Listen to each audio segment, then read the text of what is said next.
What is it you want to find out between now and the spring game? So much, Tito. I mean, It's okay. We got another 20 minutes of the show. Keep going. Can you explain to me what this defense is going to look like, what Matt Patricia wants to add? Good morning, Austin. We are inching ever so closely to the spring game, and I'm Whiskers. I want to know, what position battles do you think are still very much to be decided? Many of them, Tito, and I think a lot of them will carry over into August. I don't want to sound too much like Ryan Day, but the spring game is practice number 15, and practice number 16 is in August, and so those things will carry over from there. And a lot of these things I didn't expect to be sorted out in spring camp. Now, I thought that maybe on the offensive line that the Buckeyes would be a little bit closer to a solution, but those are going to have to wait as well because of the injuries that have forced some extra additional shuffling than maybe anybody would have wanted or anticipated, with Austin Sareveld and Philip Daniels now out for the rest of spring camp. Obviously, that's significant. Those are both of your starting tackles. One of them potentially could be playing guard if needed. We thought that Ian Moore would be getting reps at left tackle. He is right now, but that is more out of necessity than out-and-out competition. Josh Padilla, has been out all spring at right guard. He would have been a very heavy factor in there. Jake Cook went down early in the practice on Saturday, so that's 4 of the top 8 or 9-ish guys in the rotation, and that's at a position where we've already been talking about it pretty extensively since the losses to Indiana and Miami, and breaking down what happened up front for the Buckeyes in those games. So, that's not going to be settled right now. The pecking order at running back is dealing with the same scenario. Bo Jackson and Isaiah West and Legend Bay and Turbo Rogers all missing various amounts of time. The top 2 guys have been out for all of spring. So that's made it a little bit, Ryan Day finally actually used that word, frustrated, on Monday with, bringing in Arthur Smith, wanting to make changes to the ground game, working on protection for the offensive line. You're still going to get work done in spring. It's not like they just throw their hands up and be like, well, can't do that. Let's just move on. But it's not the same without the guys that you're really counting on to go out and win a national championship. So, those things are in flux. I don't know who's going to be the top complement on the edge to Kenyatta Jackson, if that's a competition. But I think that there's a lot of different ways that Matt Patricia and Larry Johnson want to use those guys, where there won't probably be just one winner or one answer to that. So I guess I could go through every position for you, Tito, but I really believe that a lot of this stuff will carry over into August. And the only thing that I'd say we know for sure is that Julian Sayin is going to be the quarterback and Jeremiah Smith is going to be on the field a lot. Those are 2 things I think that everybody understands, and 2 things that are both very real, Austin. Yeah. As Ryan talked about where he feels good about progress has been made this spring, has he alluded to that at all? Yeah, and especially with Julian Sayin, Bob. I mean, I thought it was interesting on Saturday because I've left a number of these practices. It's not uncommon for the defense to be significantly ahead of the offense in spring camp. You could do a much better job probably than me of explaining why that is, but that's an annual occurrence when you go in spring camp and even when you get to the start of training camp. And so that's, I think, added to the opportunity for Julian Sayin to have to use his legs to scramble, to extend plays. He was under a lot of pressure on Student Appreciation Day. I don't know if that's the case in every single practice because I haven't seen them all. I would bet that it wasn't an outlier to what we saw. But this goes back to winter workouts and meetings with Billy Fessler for Julian Sayin, where they'd start and they'd show clips of C.J. Stroud using his legs, or Will Howard, or Justin Fields. And then there's some drills that, you're giving a handoff, then you're sprinting out, you're taking another toss from a coach, and then throwing a football from there, being on the move. Like a lot of this stuff seems to be, some of it is designed, some of it has become a product of the banged up offensive line, but that's that's been the thing. Ryan Day called it early on, the X factor that Julian Sayin has to improve. Nobody questions or wonders about his accuracy or his decision making, or he showed his toughness last year. It was, can you get that extra tough yardage when the situation calls for it? And what is the leadership component going to look like? And I think we've heard Julian Sayin use his voice more emphatically and certainly louder. That's notable. And then he had no choice but to run around and try and do some things on Saturday when the play broke down in front of him. So I think of all the things that you're seeing improvement in, year two for Julian Sayin, I think will look different. It's hard to feel like you have to improve when you're a Heisman Trophy finalist, but for Julian Sayin in Ohio State, they're not measuring it by individual accolades. They're looking at what happened in the Big Ten championship game in the Cotton Bowl and how Julian Sayin can take Ohio State further. And I think those are the primary areas of emphasis there, and they're seeing what they want. Want to get a peek behind the curtain here, Austin. You don't have access to every practice. The media doesn't then watch everything and doesn't get to watch a lot, actually. There's a lot of vanilla things you end up getting to observe as a member of the media. Yeah. How difficult is it for you, and how hard do you try in your questions to people to try to decipher what went on in practice? Like, how big of an art form is that for you in your position to try to figure out what went on in practice without watching practice and knowing they're tight-lipped? Yeah, I mean, it is difficult. Now, I think from my perspective, it's a little bit different in a spring camp rather than a training camp. I don't have to treat it like I'm trying to acquire the nuclear codes, because someone's going to flash in one practice in spring and struggle the next, or an injury is going to pop up and it's going to be a different opportunity.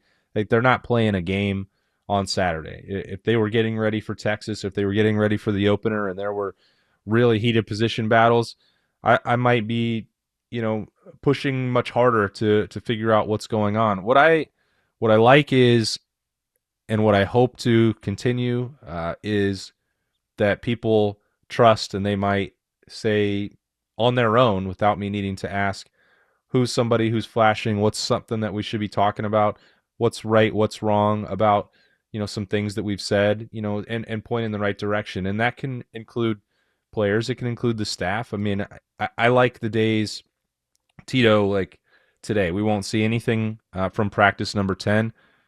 Starts in about an hour and a half. But when it's over, we've got two position groups, or the corners and the safeties. Matt Guerreri and Tim Walton will talk, but also there'll be, players hanging around getting extra work. James Smith and Quay Russoff, for example, have been two of the last guys to leave the practice field after almost all of these. You hope to just have, some fun, casual conversations with guys walking off the field, and maybe they'll float a name. Maybe they'll talk about some things that they like or don't like. I mean, that you want to just have the trust of the people that you cover, that they can tell you that, and they want to tell you that. And so that's sort of been my approach. I'm not going to fire out 100 texts after practice to everybody and hope that somebody responds, because at this point in the season, it's not that serious, and I would like to save some ammunition for when it might really count. So Ryan Day, I don't know if it was maybe Saturday, Thursday, I'm not sure. I don't think it was Monday.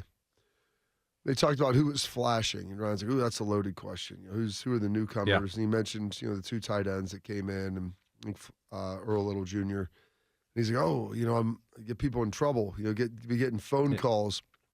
How real is that? Like, who are those phone calls coming from?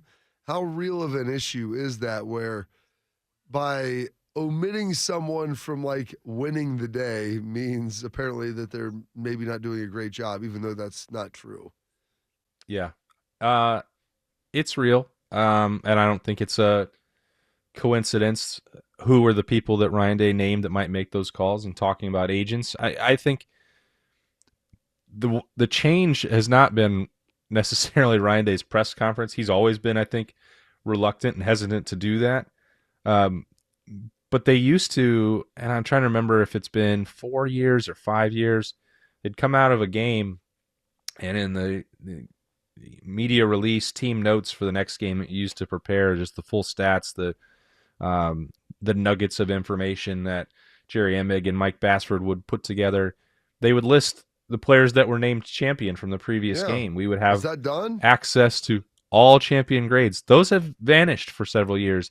And I know that the explanation that was given for why that was the same that we heard on Monday in that press conference about guys who flashed. It's like, well, we're hearing far too often, like, why wasn't my son a champion in this game? Why was this guy champion in that? That's the answer. That's the one that I thought, and we don't have to apply that to the conversation on Monday. I kind of get it. Like, there's no real criteria for who's flashed. Yeah. Throw some name out. But I thought, and it's always kind of, they can do whatever they want. I thought it was a bit amusing, I guess would be the terminology I would use, Bob, because it says tough love on the wall, right? Like, and the culture is fight. Yeah, if you're a champion or not a champion. Love's written on a baseball bat, Austin. They beat you with it. Yeah. That's tough love. They beat you with it. Yeah, and tough conversations and honest conversations. And I know that it doesn't matter if we know or if the fan base knows, but it does help inform the opinions of the team and gives you a good idea of who is playing at a level that is meeting the standard for Ohio State. And it's not like they're keeping those grades secret on Sunday night after a game. That they celebrate them and they show the team. And so, I understand it, because that's got to be, if that's a part of Ryan Day's job and things that are on his plate that he can cut out, he's got enough to worry about without having to take phone calls from agents, or for Mark Pantoni to have to talk to agents, or position coaches to have to hear from, as Urban Meyer would say, third uncles who want to be involved in that. But I certainly know by now that that's going to be the case, and hoping to find out that way in a press conference from one or two guys that Ryan Day wants to single out is not going to happen. Austin, in 1990, May of 1990, I think it was, around that time, there was a video release called We're All in the Same Gang, West Coast rappers, talking about violence against other gang members and how they need to bring the peace. And I've deliberately not said that you're one half of the beat with Austin and Berm, because you guys do such great numbers. I really want to improve ours. So it's a bit of a thing where I know we're all in the same gang, but I'm not really happy to promote you, but it is the beat with Austin and Berm, and you guys do a great job on that. What are you... Brooklyn, where you at? Yeah. Inglewood's always up to no good from what I heard there, Austin. And I am curious. Bobby's shaking his head. He looks like Simon Cowell right now on American Idol when he sees somebody come up with an audition. What is it you want to find out between now and the spring game? So much, Tito. I mean, it's okay. We got another 20 minutes of the show. Keep going. I know. I felt like that's what you were aiming for right there. Like, let's get to the end of this segment. Yes. Wednesday show. I'm always endlessly curious, and I know that there's no way for me to get the answer.